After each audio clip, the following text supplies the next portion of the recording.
What is up, guys? Connor here from Geek on Your Face, and today, grab some popcorn, snuggle up in that nice warm blanket with your Yu-Gi-Oh cards, because we are in for the long haul. This is going to be a decently sized video because we got a lot to go over, but we are going to be doing a Blue Eyes White Dragon deck.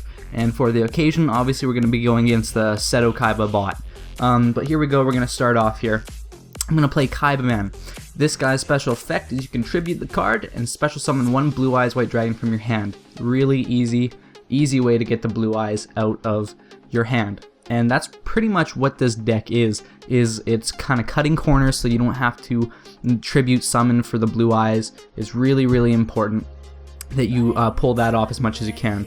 And here you see me, I'm going to use Dragon Shine to put one normal type monster in my graveyard as well as an effect monster. So I put a Blue Eyes in my graveyard and the White Stone Legend in my graveyard, because when the White Stone Legend goes to your graveyard, you can put a Blue Eyes in your hand.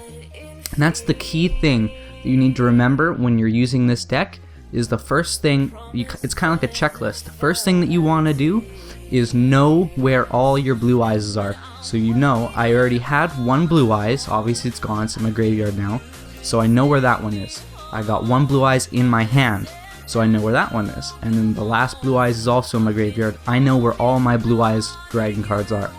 And the really big thing that this deck focuses on is Blue Eyes are really easy to summon when they're in your graveyard. So it's really always a good idea to trade up, like I'm doing right here, to the Azure Eyes Silver Dragon, I think it's called. What it does, puts Blue Eyes in your graveyard, first thing, and then its effect also allows you during your standby phases to get that Blue Eyes back. So it's a really easy way to kind of go through getting the Blue Eyes on the field without having to tribute summon them. That's again what this deck is all about. It's about getting the Blue Eyes on the field in the easiest way possible. I see I pick up a Silver's Cry here. Not really going to use that. Usually you want to use Silver's Cry for your combos so that you can get all the Blue Eyes in one place. As you can see, I have Polymerization in my hand, and that will come into play later. I don't want to spoil the big climax of the duel, but I'm going to use the Azure Eyes' effect here. I'm going to get the Blue Eyes on the field. He's going to use a card effect to put it back into my hand. Not the biggest deal. It's still kind of not a big deal because I know where the Blue Eyes is. It's not like I put it back in my deck, which would have been far worse. But even if it had, you see I have Dragon Ravine here, and that's a field spell card, and it lets me put one Dragon type monster from my deck into my graveyard. So it's really important that you always keep your options open for how to move your Blue Eyes around in your side of the field. You see here my board is empty, so I'm going to be forced to use Silver's Cry here to get a Blue Eyes out on the field so I have something to protect me. I'm going to take out his defense position monster, and I'm going to end my turn. You see, I just drew last turn my Blue Eyes Shining Dragon, which is the big daddy, the king of the deck. And here again, I'm going to use a tuner monster with Maiden with Eyes of Blue, and I'm going to upgrade to my Azure Eyes Silver Dragon because those cards are really awesome. If you can stack up more than one, say if you had two Azure Eyes on the field, then every standby phase, that's a chance to get, two of your Blue Eyes back. It's really such a great card for this deck. The combinations that you can pull off with it, really awesome.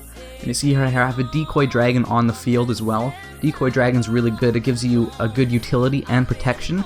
It gives you protection because your opponent won't want to attack it, because obviously you have Blue Eyes in your graveyard, which will summon if he tries to attack it.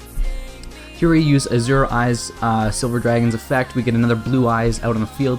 So we have one in our hand, one on the field, one in the graveyard.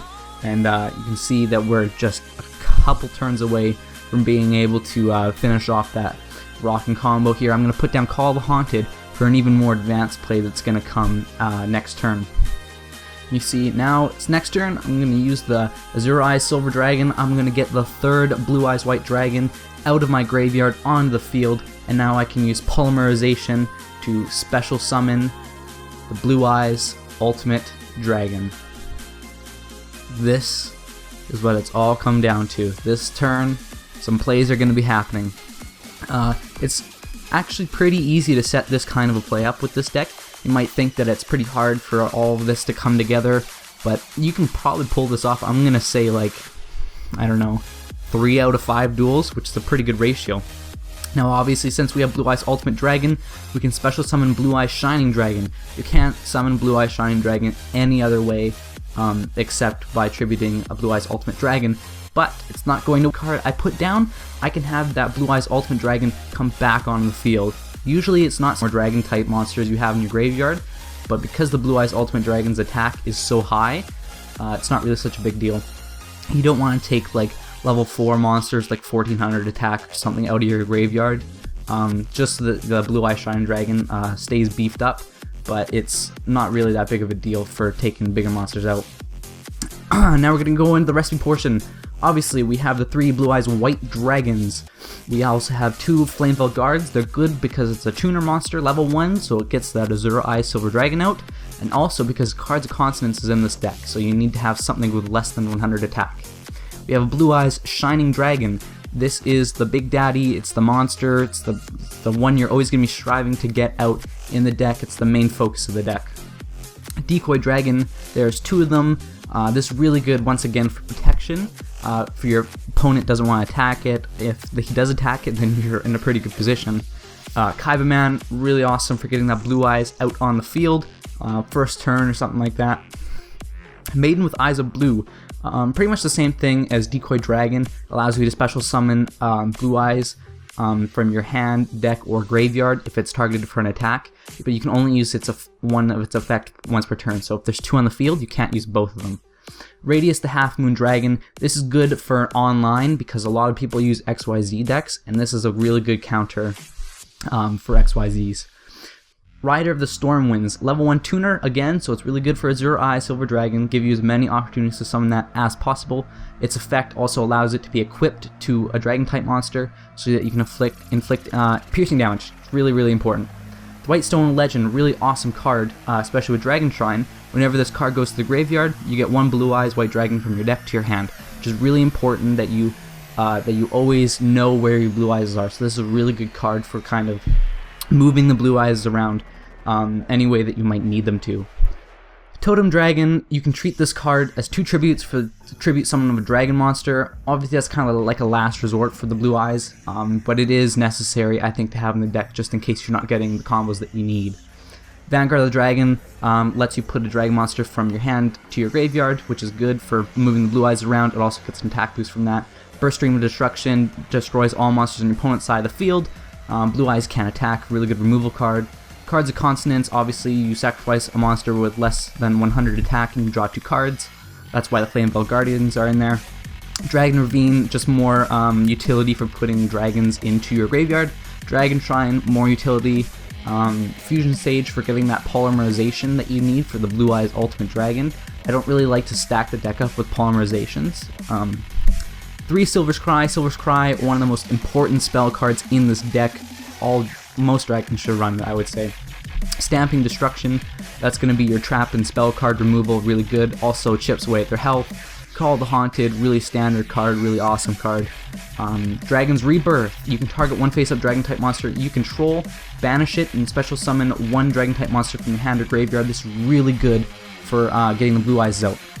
In the extra deck, we have 1 Blue Eyes Ultimate Dragon, 3 Azure Eyes Silver Dragons. Obviously their effects are integral to the success of this deck.